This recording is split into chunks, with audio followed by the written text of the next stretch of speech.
तलत शदीद गुस्से में आ चुकी है और कहती है कि बस अब सुल्तान ये मामला रफा दफा करना होगा। अब इस तरह से नहीं चलेगा। जो होना था वो हो गया, लेकिन मज़ीद अब कोई भी हंगामा इस घर में नहीं होने वाला है। जिस पर वो कहती है कि आप किस हंगामे की बात कर रही हैं। शायद आप नहीं जानती कि असरा को और सबको इस बात का पता है कि वो लड़की कौन है, लेकिन इसमें इतना वावेला मचाने की कोई भी ज़रूरत नहीं है। जिस पर आप देखेंगे कि वो उसको समझाने की कोशिश करती है और कहती है कि नहीं, ये मामला ऐसे अब निपटेगा नहीं। बस तुम्हें यही समझाने की और कहने की ज़रूरत है कि अब तुम्हें समझ कर सोच समझ कर ही रहना है। ऐसा ना हो कि मामलात मज़ीद ख़राब हो जाए।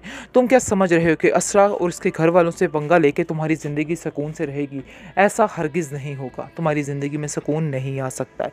वो लोग तुम्हें चैन से जीने नहीं देंगे। तुम उनको मामूली लोग समझ रहे हो, शायद इस चीज़ का तुम्हें अंदाज़ा नहीं है और तुम इस भूल में बैठे हुए हो। इस पर वो कहता है कि मुझे किसी का कोई खौफ कोई डर नहीं है, चाहे जो मर्ज़ी कोई कर ले, मुझे किसी बात से कोई फ़र्क नहीं पड़ता। यानी अभी भी वो अपने फ़ैसले पर अटल है और अपनी ज़िद और अपनी हट डरमी पर अटल होकर बैठा हुआ है और समझ रहा है कि नहीं, कि बस दुनिया जहान में बस वो ही ठीक है, बाकी सब लोग फेक हैं, सब लोग धोखा दे रहे हैं। क्योंकि अब नई बात उसके दिमाग में आ चुकी है कि असरा जो है वो उसको धोखा दे रही है और उसके बारे में ठीक नहीं है। क्योंकि जैसे ही वो उनकी बातें, उनकी गुफ्तगू सुन लेता है तो उसके दिल में एक वहम सा बन जाता है और वो सोचने लग जाता है कि नहीं, माजरा कुछ ख़राब ही है। मुझे तो ऐसा लगता है कि जैसे दाल में कुछ काला है और असरा बहुत बड़ी बात है जो मुझसे छुपाने की कोशिश में लगी हुई है। ये बात ने उसको दिन रात परेशान करके रखा हुआ है। वो इस बात को नहीं हैंडल कर पा रहा कि आखिर वो क्या करे और क्या नहीं करे, क्योंकि उसको लग रहा है कि उसके साथ एक बहुत बड़ी गेम, एक बहुत बड़ी साजिश की जा रही है। ये बात ने उसका दिमाग उल्ट पुल्ट करके रख दिया है। पहले ही जिस इंसान को किसी बात की समझ बूझ नहीं थी, अब मज़ीद उसका बिगड़ना बहुत ज़्यादा असरा के लिए परेशानी की बात है और वो बहुत ज़्यादा परेशान हो जाती है कि आखिर मामला मज़ीद ख़राब हो रहा है। वो इस मामले को सुलझाने के लिए कौन सी कोशिशें करे, क्या ना करे, लेकिन किसी भी तरीके से ये मामला नहीं सुलझ रहा। इसका हल उसको यही नज़र आ रहा है कि उसको ये सब कुछ छोड़कर ही जाना पड़ेगा, क्योंकि उसकी लाख कोशिशों के बावजूद कोई मामला हल नहीं हो रहा।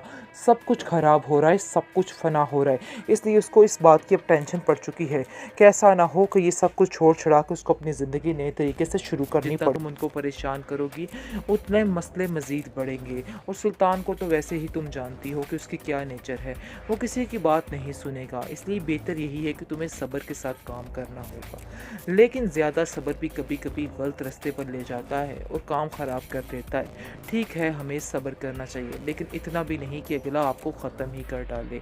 यही बात इसको समझाने की कोशिश की जा रही है कि सुल्तान की बातों को ज़रा तरीके से समझा करो और उसको तरीके से ही जवाब दिया करो, क्योंकि वो इंसान ऐसा नहीं है कि ठीक हो जाए। नेचर जो है इंसान की वो बदलती नहीं, और इसकी जो नेचर है गलीज़, वो वैसे की वैसी ही रहेगी, वो बदलने वाली नहीं है।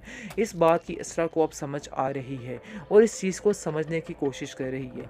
लेकिन पहले वो बहुत ज़्यादा कमज़ोर थी, लेकिन मशल की बातों ने उसको बहुत स्ट्रांग बना दिया है और अब वो सोच रही है कि अब वो इन लोगों का बड़े अच्छे तरीके से मुकाबला कर सकती है और इससे इंसान को राह रास्त पर लेके आ सकती है। लेकिन ये सोच उसकी गलत होगी, क्योंकि वो इंसान कभी राह रास्त पर नहीं आने वाला। ऐसे लोगों को भटकते हुए देर नहीं लगती, जो लोग ठीक नहीं होते हैं। सुल्तान भी उन्हीं में से एक है। बहरहाल अब देखेंगे कि वो उसको समझाने की कोशिश कर रही है कि उस लड़की को छोड़ दे, लेकिन सुल्तान कहाँ बाज आने वाला है। वो कौन सा एक के साथ सिंसेर है, कभी आज कोई तो कभी कल कोई। इसलिए वो बहुत परेशान है इन सब बातों की वजह से, इसलिए टेंशन ले रही है। लेकिन उसकी माँ उसको यही समझाती है कि तुम्हें किसी बात की कोई टेंशन नहीं लेनी, मैं तुम्हारे साथ हूँ, हम सब तुम्हारे साथ हैं। जब तुम कहोगी हम तुम्हारे पास पहुँच जाएंगे, परेशान बिल्कुल भी मत होना। बेहतरीन ड्रामा सीरियल शिद्दत में आप देखेंगे कि मिशाल को लेने के देने पड़ जाते हैं, क्योंकि जैसे ही वो असरा के लिए अच्छा सोच रही है और उसके लिए कुछ करना चाह रही है, लेकिन सुल्तान सुनकर बहुत हैरान होता है और कहता है कि आखिर मैं क्या सुन रहा हूँ, जो मैं सुन रहा हूँ क्या ये हकीकत है?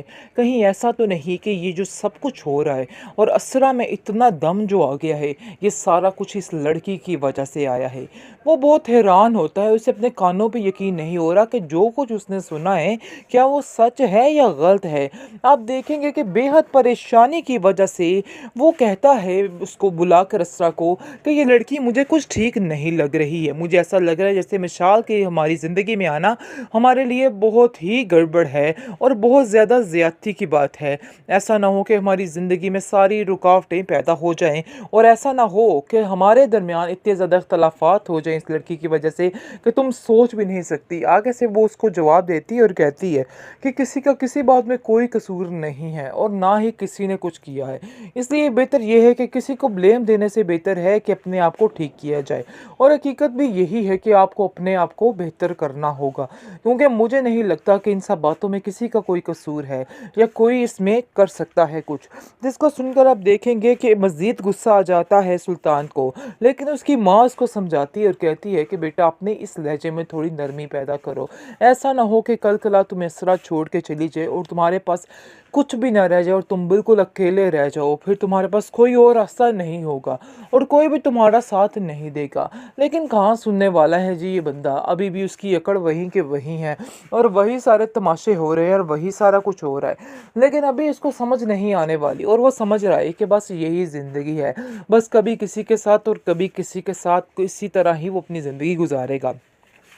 लेकिन वो ये नहीं जानता है कि इसरा की माँ को काफ़ी शदीद गुस्सा आ चुका है और वो सोच रही है कि बस अब ये काम तमाम होना चाहिए, अब मज़ीद इस तरह की हरकतें नहीं होनी चाहिए, अब ये सब कुछ बंद होना चाहिए। वो कहती है अपनी बहू से और अपने बेटे से कि सरवर अब इसको रोकना होगा कि ऐसा ना हो कि सब कुछ ख़त्म होकर रह जाए और हमारे हाथ खाली के खाली रह जाए, क्योंकि मैं अपनी बेटी को इस तरह से परेशान हाल में नहीं देख सकती हूँ। आगे से वो कहता है कि आपकी बात बिल्कुल बचा है, लेकिन हमें थोड़ा इंतज़ार करना होगा, थोड़ा देर असरा को कहना होगा कि असरा थोड़ा इंतज़ार करे और सब कुछ ठीक होने पर हमें बताए। लेकिन आप देखेंगे उसकी भाभी कहती है कि मुझे नहीं लगता कि वो इंसान ठीक होने वाला है, इसकी ज़िंदगी जैसे थी वैसे ही रहने वाली है, इसलिए ये सोचना बिल्कुल बेफजूल है कि वो ठीक हो जाएगा। और अपने दिलो दिमाग से आप लोग ये बातें भी निकाल दें, क्योंकि मुझे यकीन है कि ऐसे लोग ठीक नहीं होते हैं, बल्कि दूसरों की ज़िंदगी को तबाह करके ही सांस लेते हैं।